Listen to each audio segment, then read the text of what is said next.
5 pessoas do teu lado, fala com elas, fala assim: que bom que você está aqui, que bom que você veio, sabe, vamos lá, aleluia, que povo mais bonito. 5, 1, e aí, tudo bom? 2, 3, e aí, 4, Mariana, minha quinta. Show, aleluia. Quantos podem dar um aleluia aí bem alto, amém? Aleluia, glória a Deus, aleluia, Deus é bom. Aleluia, amor no jamais, eu quero queimar, amém? Glória a Deus. Deixa eu guardar aqui. Amados, eu estou muito feliz essa noite. Muito feliz de estar aqui, pode sentar. Muito feliz que você está aqui, amém? Quinta-feira, eu sei que você provavelmente tinha obrigações para fazer, coisas para fazer, mas que bom que você está aqui na presença do Senhor, junto com os nossos irmãos. Eu não sei se você sentou do lado de uma pessoa que você gosta. Eu vou contar até 3, você pode trocar de lugar. Não, brincadeira, não troca não. Nada de trocar de lugar. Mas que bom que você está aqui, sabe? Eu creio que você está no melhor lugar que você podia estar, amém? Aleluia, que louvor maravilhoso, né? Que bom. Aleluia, Deus é bom. Não sei nem por onde começar. Ah, Deus é bom. Vamos orar mais uma vez. Se você pode, feche os teus olhos. Agradeça a Ele, sabe, por você estar aqui. Sabe, o Senhor tem colocado nesse momento uma gratidão. Gratidão, a gente tem que ser grato. Senhor, obrigado porque o Senhor nos trouxe até aqui, Pai. Obrigado por aquilo que o Senhor vai fazer nessa noite, nossa vida, Pai. Senhor, te agradecemos. Senhor, move, Senhor, usa a minha vida para ser canal de bênção para meus irmãos, Pai. Fala aqui nesse lugar, Espírito Santo, que seja a Tua presença falando, Senhor, através de mim, através, Senhor, da Tua palavra nessa noite, Pai, que pessoas possam receber, que chaves, que realidades possam ser mudadas nessa noite, em nome de Jesus, Pai, em nome de Jesus, amém, amém. Amados, eu queria só antes de a gente começar a avisar, né, o apóstolo, ele teve um probleminha, ele se machucou, né, ele deu um jeito na coluna, e aí ele está de repouso absoluto, né, tá tudo bem, não precisa se preocupar, tá tudo bem, só que aí ele hoje não pôde estar aqui com a gente, o apóstolo está cuidando dele lá, não sei se você sabe, mas o apóstolo é dengoso, quando ele fica um pouquinho de fé, o pastor diz assim, eu sei, eu já vi essa história, então ele está sendo muito bem cuidado lá, amém? Glória a Deus. Hoje a gente vai continuar nesse propósito que a gente está, do milagre. Eu creio que Deus, ele tem um milagre para mim e para você, amém? Um milagre. Deus continua, o Senhor, Ele continua operando milagres, amém? De repente o fato de você estar aqui já é um milagre, sim ou não? Quantos podem falar assim, é verdade, isso é verdade, porque se não fosse milagre de Deus eu não estaria aqui. Alguns, muito obrigado. Alguns de nós, de repente, há 6 meses, 1 ano, 1 ano e meio, 2 anos atrás, falei, eu jamais vou estar ali naquele lugar, há 10 anos, sei lá.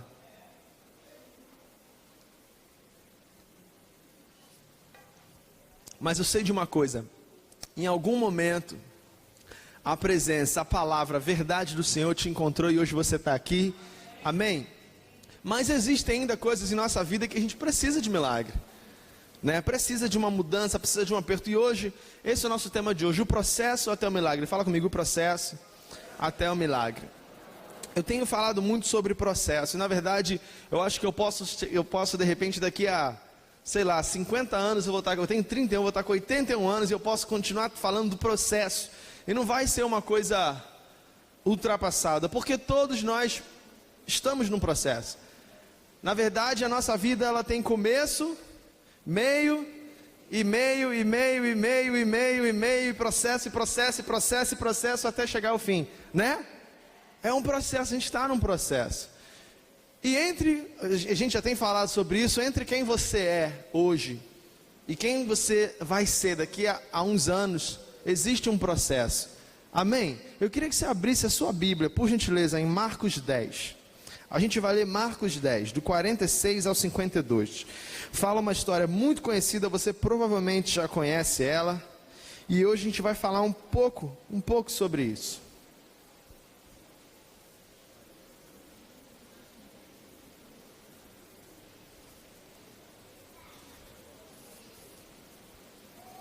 Marcos 10, você vai lá abrir aí, Marcos 10, do 46 ao 52. Eu vou ler aqui, vocês me acompanham.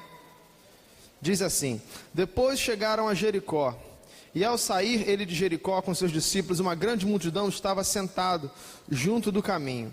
Um mendigo cego, Bartimeu, filho de Timeu, este, quando ouviu que era Jesus o Nazareno, começou a clamar, dizendo: Jesus, filho de Davi, tem compaixão de mim. E muitos o repreendiam para que se calasse. Presta atenção, meu amado, vão ter momentos que as pessoas vão tentar nos calar, né? Coisas, situações vão tentar te calar. Mas vamos lá. Mas ele clamava ainda mais: filho de Davi, tem compaixão de mim. Parou, pois, Jesus e disse: chamai-o. E chamaram o cego, dizendo-lhe: tem bom ânimo, levanta-te, ele te chama. Nisto, lançando de si a sua capa, de um salto se levantou e foi ter com Jesus. Perguntou-lhe Jesus: que queres que eu te faça? Que queres que te faça? Respondeu-lhe o cego: mestre, que eu veja. Disse-lhe Jesus: vai, a tua fé te salvou. E imediatamente recuperou a vista e foi seguindo pelo caminho. Amém?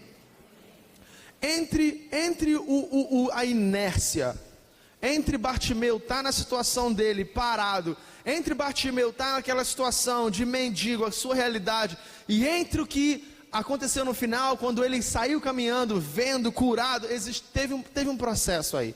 A gente vai falar muito rapidamente. O ponto 1 dessa mensagem, cadê? Tiraram? O ponto 1 é o seguinte: o processo. Fala comigo, o processo. Existe um processo, tem um processo de Deus para nós. Eu não sei o que é, mas deixa eu te falar uma coisa, cara, o processo, a gente geralmente não gosta do processo. Geralmente o processo é algo doloroso, a gente já falou aqui diversas vezes, entre você tomar aquele azeite andorinha extra virgem, delicioso, e meu sogro faz um negócio legal com azeite, que o meu sogro, ele amassa um monte de alho, dente de alho, e ele joga dentro do azeite, então o azeite dele fica um azeite turbinado com alho, é delicioso. Mas assim, para quem gosta, né, de azeite de alho, para quem não gosta deve ser um terror. Mas assim, ele faz isso, entre esse azeite que a gente toma e a azeitona no pé, existe um processo imenso, uma prensa, e tem uma prensa, vai para a segunda prensa, e terceira. Meu irmão, existe um processo que às vezes a gente não gosta, mas nós temos que aceitar esse processo, aceitar o processo. Fala comigo, eu preciso aceitar esse processo. Parte do processo é entender não o porquê. Não o porquê. Sabe por que eu estou passando por isso? Por que meus dias têm sido tão difíceis? Por que determinada coisa aconteceu? Parte do processo, quando a gente amadurece, parte do amadurecimento, parte de saber que esse processo está funcionando, é você parar de perguntar por quê e começar a perguntar a Deus: para quê? Para quê, Senhor? Para quê? Para que isso? Para que eu estou, não porque eu estou passando por isso, mas para quê? Para que, certa vez os discípulos, eles perguntaram para Jesus: mestre, tinha uma criança doente, mestre, quem pecou? Foi ele ou foi seus pais? E aí o Senhor falou assim: não, cara, não é por aí. Isso é para que seja revelada a glória de Deus. Tem coisa na nossa vida que não é por quê. Por que eu estou passando? Será que eu fiz? Será que é? A gente logo pensa, né? Será que é provação? Será que é juízo? Será que é? Algumas das vezes pode até ser, mas o para quê? Para que isso? Para que seja revelada a glória de Deus, amém? Processo, faz parte, a gente tem que passar pelo processo. A gente vê, se você puder, não abre a sua Bíblia agora, mas em 2 Reis 5. 2 Reis 5 fala uma história muito interessante. É de um homem chamado Naamã. Naamã. Tem uma musiquinha de criança: as águas do Rio Jordão curaram a lepra de Naamã, né? Mas foi poder de Deus na vida de Eliseu. Eu gravei, mano. Graças a Deus pela departamento infantil. Mas vamos lá. Naamã era um homem poderoso. Era um homem super poderoso. Alguém que tinha autoridade. No entanto, doente. Quando ele foi buscar cura, o profeta falou: você precisa se banhar, você precisa dar 7 mergulhos no Rio Jordão. É o processo, você está entendendo? O que ele fala? Vocês lembram da história? O que ele fala? Ele fala assim: pô, mas logo no Rio Jordão tem tantos lugares mais bonitos, tem tantos lugares. Meu irmão, mas o processo não é a beleza do processo. O processo não é o conforto do processo, não é que existe um processo a ser feito. Por que o Rio Jordão? Porque foi o Rio Jordão, porque não foi a Baía de Guanabara. Senão seria sido a Baía de Guanabara. Sabe? Eu comentei com algumas pessoas, de repente você hoje está passando um momento difícil, um momento complicado, a gente se pergunta, eu já fiz essa pergunta, por que, meu Deus? Por que eu estou passando por isso? Por que eu tive que passar por isso? Porque, meu irmão, para acontecer o milagre, é necessário o processo. É necessário o processo, amém? Então aceite o processo de Deus na tua vida, seja ele qual for. Você sabe que no final do processo que vem é o galardão, é a bênção. Então vamos lá, o ponto 2 dessa história é o seguinte: querer versus precisar. Fala comigo, querer versus precisar.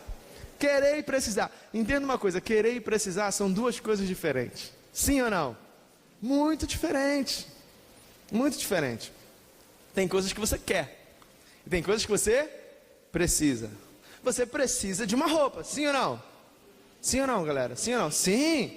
Pelo amor de Deus, não tem ninguém pelado aqui hoje, né? A gente está vestido. Você precisa de uma roupa.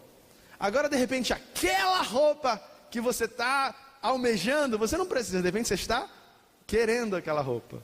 Às vezes, a gente se complica não pelo que a gente precisa, mas pelo que a gente quer. Entenda uma coisa, eu vou ser bem breve, eu preciso que você está conectado comigo, amém? Aleluia, então vamos lá. Porque quando você está conectado, a gente consegue fluir rápido, fluir bem, e eu estou sentindo que vocês estão conectados, que bom. Mas vamos lá. Quando a gente se preocupa com o que a gente quer, a gente às vezes se cega, a gente fica cego pelo que a gente precisa. O Senhor perguntou para Bartimeu, Bartimeu, o que? O que? Vamos lá, gente, o que queres? Olha que interessante.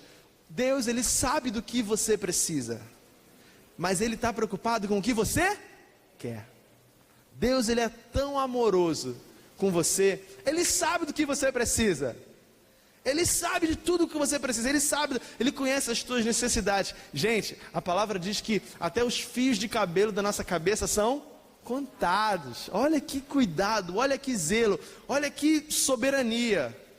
A gente perde dezenas, sei lá, centenas, cabeleireiros me ajudem aí. Milhares eu acho que não, senão a gente já, né? Mas dezenas de cabelo por dia.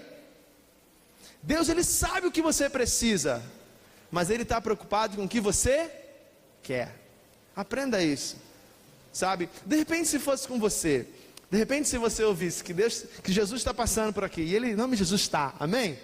Mas se Ele virasse para você e falasse assim: vem cá, que queres que eu te faça? Será que você já tinha uma listinha? A Rosângela falou: opa, calma aí, tá aqui. Aqui, aí eu abri, né? Igual aquelas listas de fã apaixonado, já viu? Que são aquelas cartas quilométricas, né? Igual a carta que algumas meninas escreveram pro Justin Bieber aí, pelo amor de Deus, né? A carta parecia um tapete para entrar na igreja, pelo amor de Deus.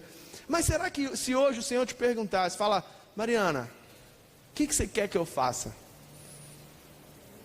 Às vezes a gente fala assim: ah, mas Deus sabe do que eu preciso. Ele sabe o que você precisa, mas Ele quer.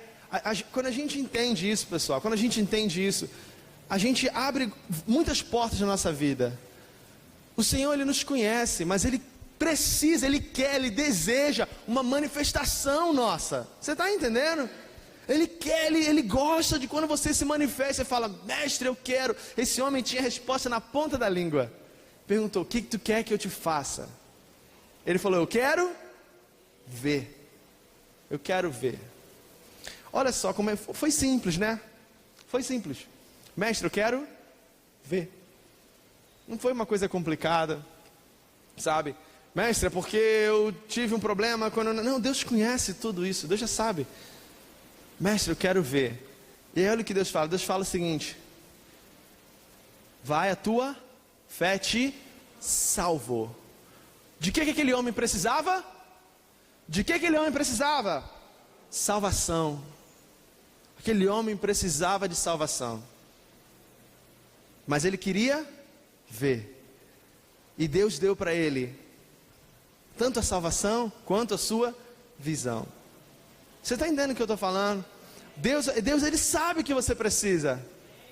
De repente, se aquele homem não fosse... Preste atenção, assim, eu vou dar uma viajada aqui. Mas de repente, se aquele homem fosse cego, não fosse cego, de repente aquele homem nunca teria sido salvo. Porque o que é mais importante? É você ser salvo? É você ver? Aí a gente vai entrar numa polêmica. Eu acho que não, né? Acho que todo mundo aqui... De que vale você ver? Se você não... A Bíblia fala de que vale o homem ganhar o mundo inteiro e perder sua alma. Meu irmão, o que é mais importante? É óbvio que é ser salvo. Aquele homem precisava de salvação. O que Deus usou? Qual foi a ferramenta de salvação na vida daquele homem? A sua cegueira. Você está entendendo? Presta atenção, o processo que você está passando vai te levar à salvação. O processo, podia ser melhor isso, porque o processo, amém? O processo que você está passando, ele vai te levar à salvação. De repente não vai te levar a uma cobertura na Barra da Tijuca. Tomara que o meu processo me leve também, não é brincadeira. Mas assim, às vezes não é o que a gente quer, mas é o que a gente precisa. Aceitar o processo, querer versus precisar. O terceiro ponto nessa palavra é o seguinte: a decisão de crer. Crer é uma decisão. Amém? Crer é uma decisão. A gente aprendeu que a fé, primeiro você põe o pé, depois Deus põe o chão. Eu não tenho fé suficiente para fazer isso aqui agora, mas seria legal, imagina. Seria legal, imagina, começar a andar assim, pô, ia ser meio, sei lá, ia para a internet, ia ser... Mas assim, a fé primeiro você põe o pé, depois Deus põe o chão. Quando eu li isso aqui, eu me lembrei da história da mulher do fluxo de sangue. Está em Lucas isso, Lucas 8. Lucas 8, vamos ler 43 e 44. Abre aí, por favor, Lucas 8, 43 e 44.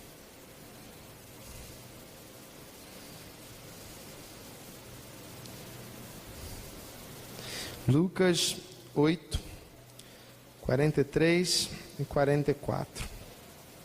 Diz assim, olha só. E certa mulher tinha uma hemorragia, havia 12 anos, e gastara com os médicos todos os seus haveres, e por ninguém pudera ser curada. Chegando-se por detrás, tocou-lhe a orla do manto. Tocou a orla de quem, pessoal? Jesus. Imediatamente cessou a sua hemorragia. Perguntou Jesus: quem é que me tocou? Vamos ler o 45 também, vamos lá. Como todos negassem, disse-lhe Pedro: mestre, as multidões te apertam e te oprimem.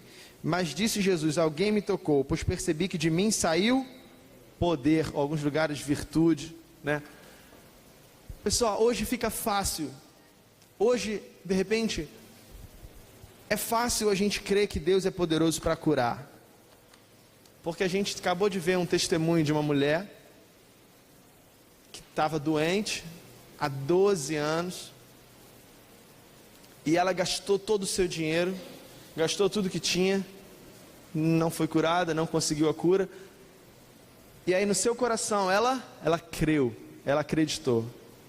Ninguém disse para ela, presta atenção, Bartimeu, Jesus chegou para ele, e disse: o que você quer que eu te faça? Você está entendendo? O processo foi diferente, a situação foi diferente, a oportunidade foi diferente. Aquela mulher não teve uma oportunidade de Jesus virar para ela e falar assim: o que você quer que eu te faça, querida? A palavra nem diz o nome dela aqui. Na verdade, aquela mulher, por ela estar naquele lugar, naquela posição, no meio das pessoas, ela estava correndo risco de vida, porque ela não podia estar ali.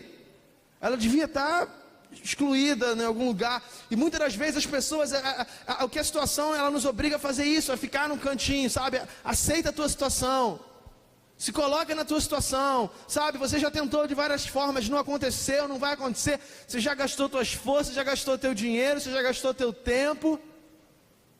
E às vezes a gente se vê numa situação que a gente fala: então tá bom, sabe?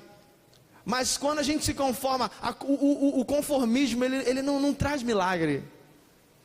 O que traz milagre é a fé misturada com você ser inconformado. A Bíblia fala: não vos conformeis com este mundo. A Bíblia fala de não se conformar. Aquela mulher correu risco de vida, foi lá e tocou. Entende? Você está entendendo o que eu estou falando? Foi diferente. Não foi: o que você quer que eu te faça, querida, amada? Ela correu atrás. Ninguém disse para ela que ela ia se ela tocasse ali, ela ia ser curada. Ela creu no coração dela. Ela acreditou naquilo. De repente, até hoje, você estava esperando por uma oportunidade de que o Senhor te visitasse no teu sonho e falasse: Rafaela, essa é a minha voz parecida de Jesus. Rafaela, o que você quer que eu te faça, querida?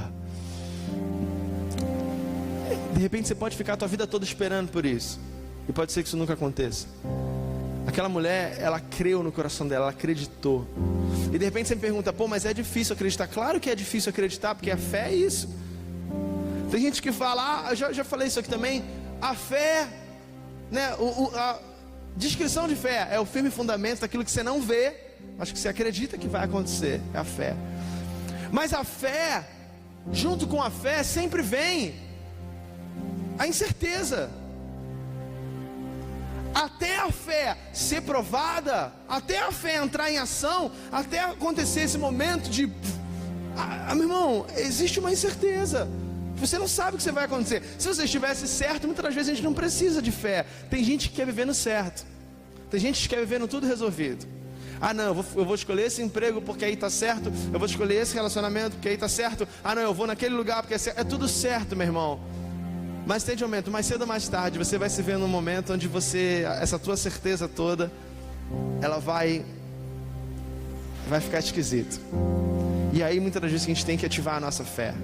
Só para fechar, eu estava preparando a palavra se eu não me engano foi do culto do mês passado. Não, foi na ida que a gente foi na Terra Fértil. E aí quando eu estava preparando, eu preparei a palavra toda, amém. Depois preguei lá sábado. Quando chegou sábado à noite, eu fiquei sabendo que eu ia dar a palavra aqui domingo de manhã. E aí eu pedi a Deus, falei: Senhor, dá uma outra palavra, sabe? Sabe? Porque eu senti que não era para ser a mesma coisa. E eu estava preparando, e Deus me fez lembrar. Estava justamente pensando nisso, sabe? O Senhor, e Deus me deu um nome. Deus falou: Emanuel, que é um dos nomes do Senhor, né? Emanuel. E eu comecei a lembrar, falei: poxa, tem Jeová Rafá, tem Jeová Jireh. Jeová Jireh é o Deus que provê, provedor. Jeová Rafá é o Senhor, é a minha cura, aquele que sara. Aí tem Emanuel, que é o Deus conosco. Jeová Shammai, tem Elohim, enfim, tem nomes. E muitas das vezes a nossa busca toda é a gente quer Jeová Jireh, aquele que provê. A gente quer uma provisão. A gente quer a provisão, a gente busca a provisão. Ou se de repente você está buscando uma cura, eu quero ser curado. E não tem nada de errado nisso, meu irmão. Continua buscando, porque Deus, ele ainda opera milagres, amém? Sim ou não? Amém? Amém. Deus opera milagres, sim. Só que a gente não pode nunca se esquecer do Emanuel, porque às vezes a gente não vê a cura, às vezes a gente não vê a ação ali do Jireh, ou do Rafá que cura. Às vezes a gente não vê a cura, mas a gente pode ter certeza de uma coisa, meu irmão: Deus sempre é Emanuel. Ele é conosco, Ele é um Deus conosco. Hoje a gente está fechando. Eu sei que a gente já tem testemunhos de cura, testemunhos de milagre nessa campanha. Glória a Deus por isso, porque Deus faz isso. Agora, o milagre, ele não é um cafezinho que você põe a moedinha, aperta o botãozinho e sai. Não, existe um processo. Existe um processo. Existe um pra quê, sabe? Existe um propósito por trás. Existe um propósito, meu irmão, existe um propósito por trás da sua vida. Você sabia disso? Às vezes a gente vê as pessoas vivendo como The Walking Dead, né? Zumbis, né? Não, meu irmão, existe um propósito na tua vida. Sabe, para a unção que Deus te deu, para a unção que Deus quer derramar na sua vida, existe um propósito, existe uma missão. E existe o crer. Você precisa crer, você precisa confiar. Eu queria que você ficasse de pé, a gente já está terminando.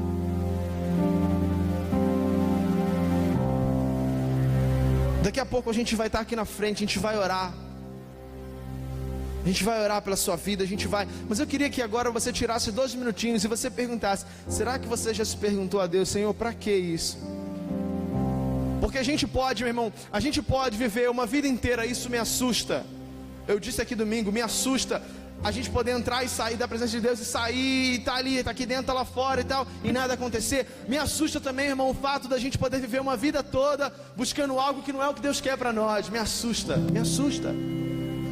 Gente que fala do potencial, fulano tem um potencial tão grande. Meu irmão, o potencial, ele de nada serve se ele não for alcançado.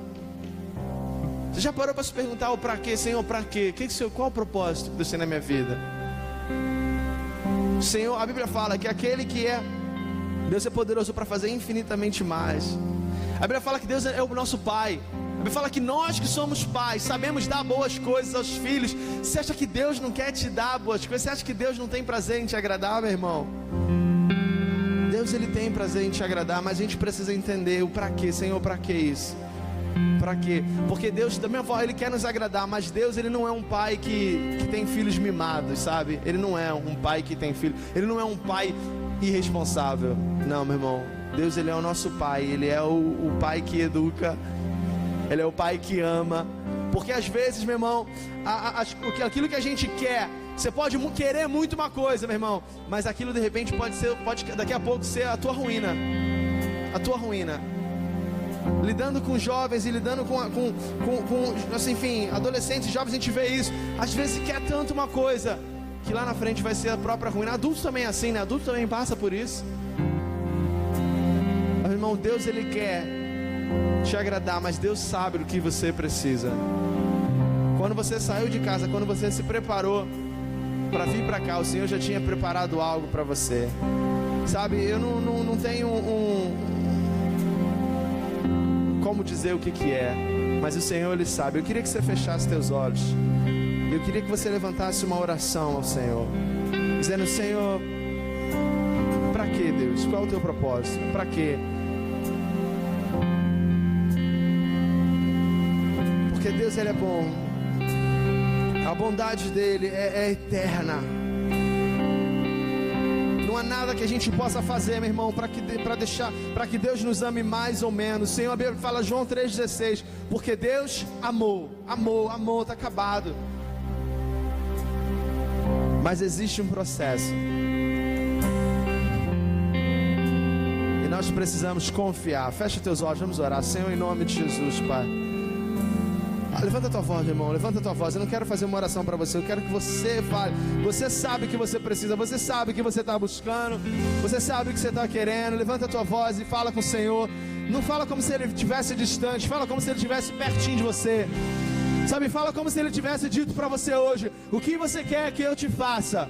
O que você quer que eu te faça?